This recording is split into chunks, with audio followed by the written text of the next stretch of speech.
Hello people, again, welcome back, and we're going to look at another argument today. This time it's an argument regarding the ontology of God predicated on the universal mind, which is an interesting concept. It's another argument posted by Ali Martinez R1 on Twitter. This is the actual argument, the tweet itself. As always, I would recommend jump onto his Twitter page and follow. He posts just incredible arguments, theology, philosophy. I can't talk tonight. Anyway, philosophy and sorry, modal, predicate, logic. And he's been posting a lot of logic recently, which is just absolutely outstanding. Anyway, as always, let's jump right into the argument. So, the argument itself for the universal mind. It's 3 sections. So, number 1, for all things good and beautiful, there exists a universal mind that can choose between good and bad states. Number 2, there exists something in the universe that is both good and beautiful.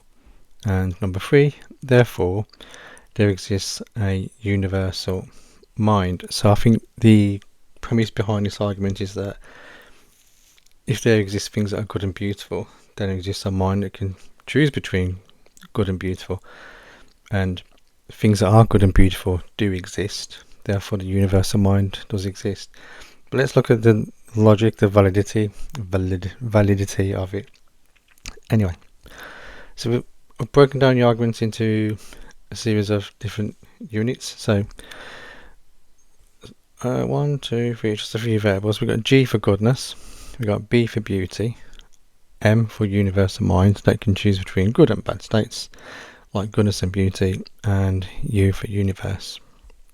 So we're going to do it a bit at a time. So this is the argument as it was posted by Ali Martinez R1. First of all, we've got his logic here, and then we've got my logic here. So the way he translated or parsed the argument into modal predicate logic is, I think, just predicate logic. He's saying for all x where x has the property of G and x has the property of B, then there are some such that y has the property of M. Now I parse this differently, and it's probably just down to taste and style. So the way my logic goes is, for all x, if x has the property of G and the property of B, then y has the property of M. So for all x, if x has the property of G and x has the property of B, then y has the property of M. So both these, they're similar, but in this part here, he's using the a different quantifier to mean some rather than all. So you've got the universal quantifier, which means all, and existential quantifier, which means some. But with me, I guess I'm being more explicit, so I'm saying that for all x, if x has G and x has B, then y has M. And purely because there's no possibility in here, it's stating it as a fact. It's not saying it's possible, it's just saying that this is how it is. So that's our logic compared. Both are good. I guess the only difference is I'm not sure about some. I mean, it's probably still valid because there is some, and it's certainly not saying that there's none. So, okay. Next one, there exists something in the universe X that is both good, XG, and beautiful, XB. So, this was the original logic that Ali Martinez posted, where he's saying that for some x, there are some x in the universe where x has G and x has B. Now I parse this again slightly differently.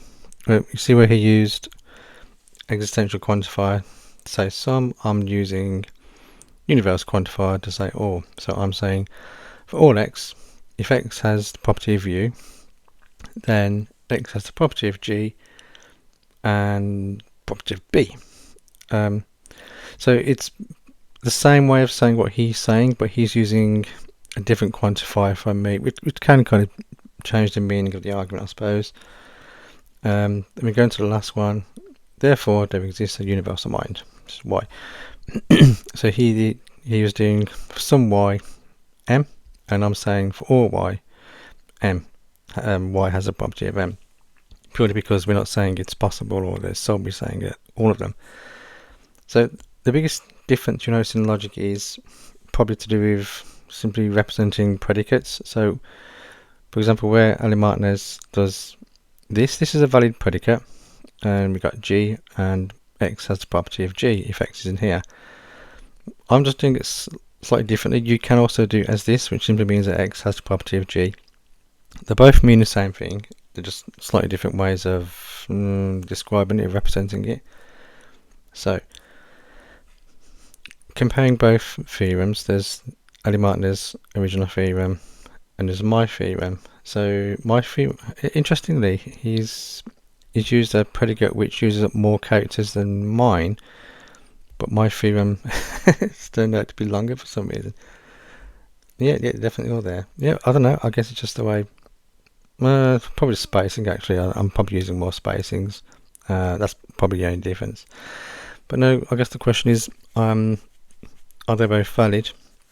So run it through ChatGPT, both theorems. So we started off with Ali Martinez's theorem, where I provide the variables to ChatGPT, what they mean, and then the theorem itself. ChatGPT reverse engineered it. I can't talk tonight. I don't know what it is. Anyway, ChatGPT did its thing and reverse engineered the theorem. And the conclusion is that some ym logically follows from the premises, therefore the predicate logic is valid. So what that's saying is that, yeah, this is logically valid. There isn't any critique. It all follows logically from the premises to the conclusion. And then I ran mine into ChatGPT. Exactly the same question. The only difference is it's my theorem rather than Ali Martinez's theorem.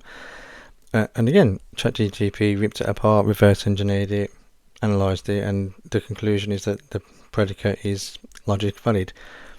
So they're both logically valid, and I think this is a really good example that in logic there's sometimes different ways to represent the same thing. I mean, some people might look at these two theorems and say that, well, this one's wrong because it looks different from this one, and they might say that mine's wrong because I'm representing predicates this way and he's representing predicates this way.